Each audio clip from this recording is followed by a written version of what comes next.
या शिवसेना महिला आघाडी ऐरोली विधानसभा एकच विधानसभा च्या महिला कार्यकर्ता मार्गदर्शन शिबिराकरता उपस्थित डॉक्टर मनीषाताई कायंदे, सौ शीतल म्हात्रे, डॉक्टर ज्योतिताई वाघमारे, सौ मीनाक्षीताई शिंदे, जिल्हा संघटिका बेलापूर विधानसभा सरोजताई पाटील, ऐरोली विधानसभा जिल्हा संघटिका शीतलताई कचरे, माजी नगरसेविका शुभांगी गवते, नंदा काटे, शहर संघटिका ऐरोली, नगरसेवक सुवर्णा पाटील, नगरसेवक आकाश मडवी, जगदीश गवते, राजू पाटील, शहर प्रमुख सुरेश भिलारे आणि या महिला आघाडी मार्गदर्शन शिबिर ज्यांच्या नेतृत्वाखाली या ठिकाणी आयोजित केलेले आहे असे आमचे नवी मुंबईचे वाघ आणि नवी मुंबईचे सर्वेसर्वा नाव काय तुम्ही सांगा ना, विजय चौगुले. ज्यावेळी या कार्यकर्ता शिबिरा मार्गदर्शन शिबिराचा विषय झाला आणि चौगुले साहेबांनी मला सांगितलं की आम्हाला हे सगळे वक्ते पाहिजेत, तेव्हा मीनाक्षी शिंदेच नव्हे तर मला बाकीच्या नेत्यांनी पण विचारलं, अरे दिवसभर शिबिर महिला थांबतील का? तर मी मीनाक्षी शिंदेला म्हणालो तुम्ही तर ठाण्याचे आहात, मुंबईवाल्यांनी प्रश्न विचारला तर ठीक आहे, किंवा दिवसभर महिला थांबतील का? नाही, मी टोमडा नाही मारलेला आहे. मी ठाणेकर आहे, त्याच्यामुळे मला आमच्या या ठाणे जिल्ह्यातल्या शिवसेनेचा एक अभिमान आहे.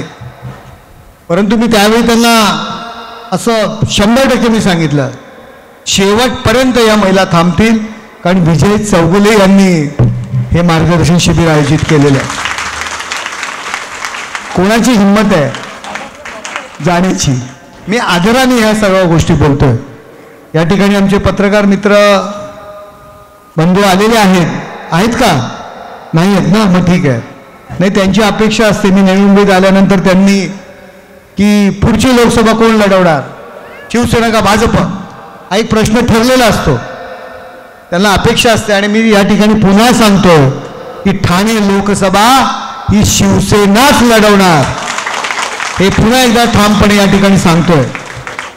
कारण हा दिघे साहेबांचा बालेकिल्ला आहे. दिघे साहेबांच्या मेहनतीने या ठिकाणी शिवसेना उभी राहिलेली आहे आणि या मेहनतीमध्ये या नवी मुंबईतील शिवसैनिकांनी प्रचंड कष्ट सहन केलेले आहेत. सत्ता असताना पण त्यांनी वनवास भोगलेला आहे आणि सत्ता नसताना पण तो वनवास भोगलाच, पण सत्ता असताना सुद्धा या ठिकाणी त्यांना त्रास झालेला आहे. तरी सुद्धा ज्या दिवशी एकनाथ शिंदे साहेबांनी भूमिका स्वीकारली त्या दिवशीपासून ही मंडळी शिंदे साहेबांच्या पाठीमागे उभी राहिली. यामुळे मी प्रथम तुमचे या ठिकाणी शिंदे साहेबांच्या वतीने आभार मानतो. पुढे काय होणार, होईल नाही होईल हे सर्व प्रश्न उभे असताना आज नवी मुंबई महानगरपालिकेतील 38 नगरसेवक आज एकनाथ शिंदे साहेबांच्या पाठीशी उभे आहेत, एक दिलाने उभे आहेत. अनेक मेळावे, हजारो कार्यकर्ते शिंदे साहेबांच्या मेळाव्याला या ठिकाणी बेलापूरमध्ये त्या ठिकाणी उपस्थित होते. माझ्यासारखा एक खालच्या स्तरावरचा पदाधिकारी आला, मिटिंग लावली, तरी शेकडो हजारो कार्यकर्ते शिवसैनिक त्या कार्यक्रमाला उपस्थित असतात, आपल्या नेत्याचं स्वागत करत असतात. हे खरोखर जे कट्टर जो काही शिवसैनिकपणा आहे तो तुमच्या अंगात आहे. महिलांसाठी या ठिकाणी दिवसभर मार्गदर्शन झालेलं आहे, कोणी आपल्या त्या ठिकाणी कंटाळलं नाही. 2 तास शीतलताई तुम्ही भाषण केलं असतं, मनीषा कायंदेताई तुम्ही 2 तास भाषण केलात, तरी सुद्धा आमची एकही महिला या ठिकाणावर उठणार नाही, एवढी आम्ही गॅरंटीने या ठिकाणी तुम्हाला आम्ही सांगू शकतो. नाही उठणार. बघा टाळ्या वाजवतात. मी शाळेत असताना, आम्ही विद्यार्थी म्हणून काम करत असताना 2 वेळा आम्ही टाळ्या वाजवायच्या. 2 पद्धती असते टाळ्याची. एखाद्याचं भाषण आवडलं की आम्ही टाळ्या वाजवायचो आणि एखाद्याचं भाषण नाही आवडलं की आम्ही टाळ्या वाजवायचो. तसं दुसऱ्या टाळ्या मला नको आहेत म्हणून मी माझं भाषण लवकर संपवणार आहे. मी काही जास्त बोलणार नाही आहे, कारण महिलांचा हा मेळावा आहे आणि त्या महिलांच्या मेळाव्यामध्ये महिलांकडनं आपल्याला ऐकायचं आहे. आणि भविष्यामध्ये आमच्या या ऐरोली विधानसभेतील महिलांमधून आम्हाला वक्ते तयार करायचे आहेत. त्यांच्यातून आम्हाला वक्ते तयार करायचे आहेत की पुढील जे काही मेळावे असतील, वॉर्ड वाईज काही मेळावे असतील, त्यामध्ये आमच्या महिला, आमच्या ऐरोली विधानसभेतील महिला त्या ठिकाणी जाहीरपणे भाषण करायला पाहिजेत आणि आमच्या महिलांना मोटिवेशन त्यांनी द्यायला पाहिजेत.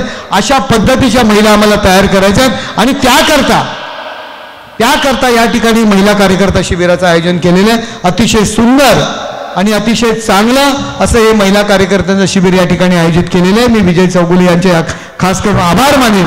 आणि या ठिकाणचे जिल्हा प्रमुख शीतलताई असतील, शीतलताई कचरे, त्याचबरोबर तरोष्ताई पाटील बेलापूरच्या जिल्हा प्रमुख आहेत.